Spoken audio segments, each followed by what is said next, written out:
Hi hello నమస్తే guys. ఈరోజు నేను చేసే ఈ లాంగ్ వీడియో ఏంటంటే, ఆల్రెడీ నేను మీకు షార్ట్ వీడియోలో పోస్ట్ చేశాను కదా కలర్ఫుల్ ఐలైనర్స్ గురించి. వాటి కోసం జెన్యూన్ రివ్యూ ఇచ్చడానికి అయితే నేను ఈ ఫుల్ వీడియో అనేది చేశాను. ప్రతి ఒక్క ఐలైనర్ నేనైతే టెస్ట్ చేసి పెట్టుకున్నాను, ఎలా ఉంటుందో ఐస్కి. అంటే మీకు కూడా చెప్పాలి కదా ఎలా వచ్చాయి, మన ఐస్కి ఎలా కనిపిస్తున్నాయి అని. నాకైతే ఇందులో 6 కలర్స్ వచ్చాయి: blue, green, pink, yellow and glitter colour and normal black colour. First అయితే నేను ఈ బ్లూ కలర్ ట్రై చేశాను, మీరే చూస్తున్నారు కదా.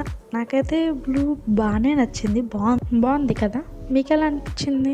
నాకైతే ఇది అన్నీ నేను నార్మల్గా వస్తాయి అనుకున్నా, కానీ గ్లిటర్ టైప్ వచ్చింది, కానీ బట్ బాగానే ఉంది. అండ్ నెక్స్ట్ వచ్చేసి ఒక గ్లిటర్ కలర్ అనమాట. నేను ఈ కలర్ అయితే యాక్చువల్లీ నార్మల్గా వేశాను. నార్మల్గా మన ఐస్ కన్నా నాకైతే బ్లాక్ మీద వేసుకుంటే బాగా కనిపిస్తుంది